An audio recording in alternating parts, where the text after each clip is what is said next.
ಎಲ್ರಿಗೂ ನಮಸ್ಕಾರ. ಇವತ್ತು ರುಚಿಯಾಗಿರುವಂಥ ರಾಗಿ ರೊಟ್ಟಿ ಹುಚ್ಚೆಳ್ಳು ಚಟ್ನಿ ಹೇಗೆ ಮಾಡೋದು ಅಂತ ನೋಡೋಣ ಬನ್ನಿ.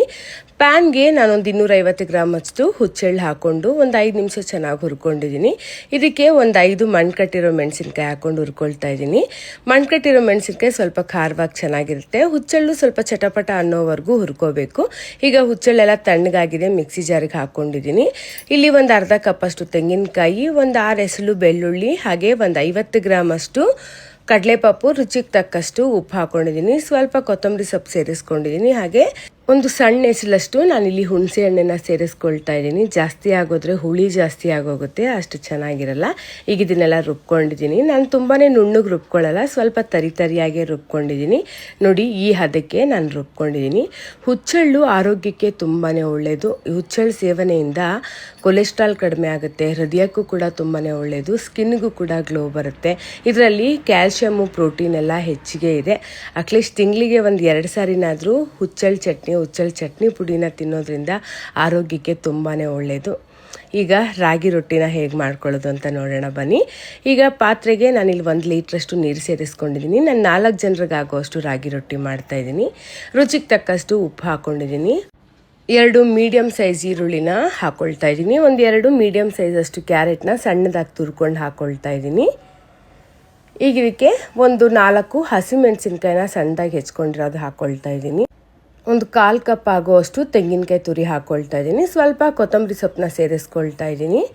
ಒಂದು ಅರ್ಧ ಕಪ್ ಅಷ್ಟು ಸಬ್ಬಕ್ಕಿ ಸೊಪ್ಪನ್ನ ಹಾಕ್ಕೊಂಡಿದ್ದೀನಿ. ಸಬ್ಬಕ್ಕಿ ಸೊಪ್ಪು ಆರೋಗ್ಯಕ್ಕೆ ತುಂಬಾ ಒಳ್ಳೆಯದು, ತುಂಬಾ ರುಚಿಯಾಗಿ ಕೂಡ ಇರುತ್ತೆ. ಈಗ ಇದು ಸ್ವಲ್ಪ ಕುದಿ ಬಂದ ಮೇಲೆ ನಾನು ಹಿಟ್ಟನ್ನು ಹಾಕ್ಕೊಳ್ತೀನಿ. ಸ್ವಲ್ಪ ಚೆನ್ನಾಗಿ ಕುದಿ ಬರೋ ತನಕ ಬಿಡ್ತೀನಿ. ಈಗ ಚೆನ್ನಾಗಿ ಕುದಿ ಬರ್ತಾ ಇದೆ. ಈಗ ಇದಕ್ಕೆ ರಾಗಿ ಹಿಟ್ಟನ್ನು ಹಾಕ್ಕೊಂಡು ಚೆನ್ನಾಗಿ ನಾನು ತಿರುಗಿಸ್ಕೊಳ್ತೀನಿ. ಇದಕ್ಕೆ ನಾನೊಂದು 50 ಗ್ರಾಮ್ ಅಷ್ಟು ಇಲ್ಲಿ ಅಕ್ಕಿ ಹಿಟ್ಟು ಸೇರಿಸ್ಕೊಳ್ತಾ ಇದ್ದೀನಿ. ಮಕ್ಳಿಗೆ ಸ್ವಲ್ಪ ಕ್ರಿಸ್ಪಿ ಆಗಿದ್ರೆ ಚೆನ್ನಾಗಿರುತ್ತೆ ಅಂತೇಳಿ ಬೇಕಾದರೆ ಹಾಕೋಬೋದು, ಇಲ್ಲದಿದ್ರೆ ಬರೀ ರಾಗಿ ಹಿಟ್ಟಿನ ಜೊತೆಗೇ ಮಾಡ್ಕೋಬೋದು. ಈಗ ಇದನ್ನು ಚೆನ್ನಾಗಿ ತಿರುಗಿಸ್ಕೋಬೇಕು. ಸ್ವಲ್ಪ ಒಂದು 2 ನಿಮಿಷ ತಿರುಗಿಸ್ಕೋಬೇಕು. ಆಮೇಲೆ ಪಾತ್ರೆನ ತೆಗೆದುಬಿಡಬೇಕು. ತುಂಬ ಹೊತ್ತು ಕೂಡ ಬೇಯಿಸ್ಕೋಬಾರ್ದು. ಸ್ವಲ್ಪ ಗಂಟಿಲ್ಲದೆ ಇರೋ ರೀತಿ ಚೆನ್ನಾಗಿ ತಿರುಗಿಸ್ಕೋಬೇಕು. ನೋಡಿ, ನಾನು ಈಗ ಗ್ಯಾಸ್ ಆಫ್ ಮಾಡಿಬಿಟ್ಟಿದ್ದೀನಿ. ಹಿಟ್ಟನ್ನು ಹಾಕಿ ನಾನು ಗ್ಯಾಸ್ನ ಆಫ್ ಮಾಡಿದ್ದೀನಿ. ಚೆನ್ನಾಗಿ ಇವಾಗ ತಿರುಗಿಸ್ಕೊಂಡಿದ್ದೀನಿ. ಈಗ ಹಿಟ್ಟನ್ನೆಲ್ಲ ನಾನು ತಗೊಳ್ತಾ ಇದ್ದೀನಿ. ನೋಡಿ, ಸ್ವಲ್ಪ ಕೂಡ ಪಾತ್ರೆನಲ್ಲಿ ತಳ ಹಿಡ್ದಿರೋದಿಲ್ಲ. ಸ್ವಲ್ಪ ದಪ್ಪ ತಳ ಇರೋವಂಥ ಪಾತ್ರೆ ಇಟ್ಕೊಂಡ್ರೆ ಆಯಿತು.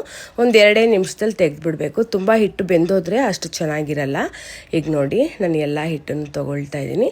ಈಗ ಇದನ್ನು ಸ್ವಲ್ಪ ಕೈಗೆ ಎಣ್ಣೆ ಹಚ್ಕೊಂಡು ಸ್ವಲ್ಪ ಚೆನ್ನಾಗಿ ನಾದ್ಕೋಬೇಕು. ಈಗ ನೋಡಿ, ನಾನು ಸ್ವಲ್ಪ ಕೈಗೆ ಎಣ್ಣೆ ಹಚ್ಕೊಂಡು ಸ್ವಲ್ಪ ಚೆನ್ನಾಗಿ ನಾದ್ಕೊಳ್ತಾ ಇದ್ದೀನಿ. ನೋಡಿ, ಹಿಟ್ಟು ತುಂಬಾ ಮೃದುವಾಗಿದೆ, ತುಂಬಾ ರುಚಿಯಾಗಿ ಕೂಡ ಇರುತ್ತೆ ರಾಗಿ ರೊಟ್ಟಿ. ಈಗ ಇದನ್ನು ನಾನು ಸಣ್ಣ ಉಂಡೆಗಳ ಗಾತ್ರದಲ್ಲಿ ಮಾಡ್ಕೊಳ್ತಾ ಇದ್ದೀನಿ. ಒಂದು 10 ರಿಂದ 12 ರಾಗಿ ರೊಟ್ಟಿ ಆಗುತ್ತೆ. ಸ್ವಲ್ಪ ನಾನು ತೆಳ್ಳಗೆ ರಾಗಿ ರೊಟ್ಟಿ ತೆಳ್ಳಗಿದ್ದಷ್ಟು ಒಬ್ಬೊಬ್ಬರು ಒಂದು 3 ರೊಟ್ಟಿ ತಿಂತಾರೆ. ರೊಟ್ಟಿ ಏನಾದರೂ ಸ್ವಲ್ಪ ಮಂದಕ್ಕೆ ದಪ್ಪಕ್ಕೆ ಬಂದ್ಬಿಡ್ತು ಅಂದರೆ ನಮ್ಮ ಮನೇಲಿ ಯಾರಿಗೂ ಇಷ್ಟ ಆಗಲ್ಲ. ಚಪಾತಿನೇ ಆಗಲಿ ರಾಗಿ ರೊಟ್ಟಿಗಳನ್ನೇ ಆಗಲಿ ತೆಳ್ಳಿಗೆ ಮಾಡಬೇಕು. ಆದ್ದರಿಂದ ನಾನು ಸ್ವಲ್ಪ ತೆಳ್ಳಿಗೆ ತಟ್ಕೊಳ್ತೀನಿ. ಇದನ್ನು ಚಪಾತಿ ರೀತಿ ಲಟ್ಟಿಸ್ಕೊಂಡು ಕೂಡ ಮಾಡ್ಕೋಬೋದು, ತುಂಬಾ ಚೆನ್ನಾಗಿ ಬರುತ್ತೆ. ಕೆಲ್ಸಕ್ಕೆ ಹೋಗೋ ಅಂಥವ್ರು, ಸಮಯ ಇಲ್ಲ, ಟೈಮ್ ಇಲ್ಲ ಅನ್ನೋಂಥವ್ರು ಆರಾಮಾಗಿ ನೀವು ಲಟ್ಟಿಸ್ಕೊಬಿಡ್ಬೋದು. ನನಗೆ ತಟ್ಟೋದು ತುಂಬ ಇಷ್ಟ. ತಟ್ಕೊಳ್ಳೋದು ನನಗೆ ಸ್ವಲ್ಪ ಬೇಗ ಅನಿಸುತ್ತೆ, ಆದ್ದರಿಂದ ನಾನು ತಟ್ಟಿಬಿಡ್ತೀನಿ. ನೋಡಿ, ಎಷ್ಟು ತೆಳ್ಳಗೆ ಬಂದಿದೆ ರೊಟ್ಟಿ ಅಂತೂ ತುಂಬಾ ಚೆನ್ನಾಗಿರುತ್ತೆ, ತುಂಬಾ ರುಚಿಯಾಗಿರುತ್ತೆ. ರಾಗಿ ಅಂತೂ ನಮ್ಮ ಆರೋಗ್ಯಕ್ಕೆ ತುಂಬಾ ಒಳ್ಳೆಯದು. ಈಗ ಹೆಂಚು ಕೂಡ ಚೆನ್ನಾಗಿ ಕಾದಿದೆ. ಹೆಂಚು ಚೆನ್ನಾಗಿ ಕಾದ ಮೇಲೆ ರೊಟ್ಟಿ ಹಾಕ್ಕೋಬೇಕು. ಹೆಂಚು ಕಾದಿಲ್ಲ ಅಂತ ಹೇಳಿದ್ರೆ ರೊಟ್ಟಿ ಬಂದು ಹಿಡ್ಕೊಂಡು ಬಿಡುತ್ತೆ, ರೊಟ್ಟಿ ಸರಿಯಾಗಿ ಎದ್ದೊಳ್ಳೋದಿಲ್ಲ, ರೊಟ್ಟಿ ತಳ ಕಚ್ಕೊಬಿಡುತ್ತೆ. ಈಗ ಮತ್ತೆ ಒಂದು ರೊಟ್ಟಿ ತಟ್ಕೊಳ್ತಾ ಇದ್ದೀನಿ. ಈ ರಾಗಿ ರೊಟ್ಟಿ ಮೇಲೆ ಬೆಣ್ಣೆ, ಹುಚ್ಚೆಳ್ಳು ಚಟ್ನಿ ಹಾಕ್ಕೊಂಡು ಬೆಣ್ಣೆ ಅಥವಾ ತುಪ್ಪನ ಹಾಕ್ಕೊಂಡು ತಿಂತಾಯಿದ್ರೆ ಏನು ಸಖತ್ತಾಗಿರುತ್ತೆ ಅಂತೀರ, ಸೂಪರಾಗಿರುತ್ತೆ. ನಾವು ಚಿಕ್ಕವರಿದ್ದಾಗ ನಮ್ಮ ಅಜ್ಜಿ ಬಂದು ನಮಗೆ ರಾಗಿ ರೊಟ್ಟಿನ ಹೆಂಚಿನ ಮೇಲೆ ತಟ್ಕೊಡೋರು. ಎಷ್ಟು ಚೆನ್ನಾಗಿ ಅವರು ರೊಟ್ಟಿ ಬಳಿಯೋರಂದರೆ ನೋಡೋದಕ್ಕೆ ತುಂಬ ಚೆನ್ನಾಗಿ ಅನಿಸೋದು. ಅಷ್ಟು ಚೆನ್ನಾಗೆಲ್ಲ ಈಗ ನಮಗೂ ಕೂಡ ಮಾಡೋಕ್ಕೆ ಬರಲ್ಲ. ಆದರೆ ರಾಗಿ ರೊಟ್ಟಿ ಮಹಿಮೆ ಆವಾಗ ಅಷ್ಟು ಸರಿಯಾಗಿ ಗೊತ್ತಿಲ್ಲದಿರೋ ಕಾರಣ ಸರಿಯಾಗಿ ನಾವು ತಿಂತಾನೇ ಇರಲಿಲ್ಲ. ಈಗ ತಿನ್ನಬೇಕು ಅನಿಸುತ್ತೆ, ಮಾಡಿಕೊಡೋರು ಯಾರೂ ಇಲ್ಲ. ನಮಗೆ ನಾವೇ ಮಾಡ್ಕೊಂಡು ತಿನ್ನಬೇಕು ಅನ್ನೋವಾಗ ಅದು ರೊಟ್ಟಿ ತಣ್ಣಗಾಗ್ಬಿಟ್ಟಿರುತ್ತೆ, ಮನಸ್ಸೇ ಬರಲ್ಲ. ಯಾರಾದರೂ ಮಾಡಿ ಕೊಡ್ತಾಯಿದ್ರೆ ತಿನ್ನಬೇಕಂತ ತುಂಬ ಚೆನ್ನಾಗಿ ಅನಿಸುತ್ತೆ. ನಾನು ಮನೆಯವರೆಲ್ರಿಗೂ ತಟ್ಟಿ ಕೊಡ್ತಾ ಇರ್ತೀನಿ. ಬಿಸಿ ಇದ್ದಾಗಲೇ ತಿಂದರೆ ತುಂಬಾ ರುಚಿಯಾಗಿರುತ್ತೆ. ಎಲ್ಲರೂ ಕೂಡ ತಿಂತಾರೆ. ನಾನು ತಿನ್ನೋದ್ರೊಳಗಡೆ ಲೇಟ್ ಆಗೋಗ್ಬಿಡುತ್ತೆ. ಬಟ್ ನಾನು ಮನೆಯಲ್ಲೇ ಇರ್ತೀನಿ, ನಿಧಾನಕ್ಕೆ ತಿಂತೀನಿ ಮಾಡ್ತೀನಿ. ಆದರೆ ಮಕ್ಕಳು ಮನೆಯವರೆಲ್ಲ ಕೆಲಸಕ್ಕೆ, ಸ್ಕೂಲಿಗೆಲ್ಲ, ಕಾಲೇಜಿಗೆಲ್ಲ ಹೋಗೋ ಕಾರಣ ಅವ್ರಿಗೆಲ್ಲ ಮೊದಲು ಮಾಡಿ ಕಳಿಸ್ಕೊಟ್ಬಿಡ್ತೀನಿ.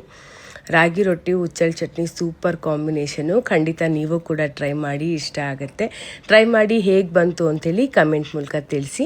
ವಿಡಿಯೋ ನಿಮ್ಮೆಲ್ರಿಗೂ ಇಷ್ಟ ಆಗಿದೆ ಅಂತೇಳಿ ಭಾವಿಸ್ತಾ ಇದ್ದೀನಿ. ವಿಡಿಯೋ ಇಷ್ಟ ಆಗಿದ್ರೆ ಲೈಕ್ ಮಾಡಿ, ಕಮೆಂಟ್ ಮಾಡಿ, ನಿಮ್ಮ ಅಭಿಪ್ರಾಯ ತಿಳಿಸಿ. ದಯವಿಟ್ಟು ಫಾಲೋ ಮಾಡೋದನ್ನು ಮರಿಬೇಡಿ. Thank you so much for watching.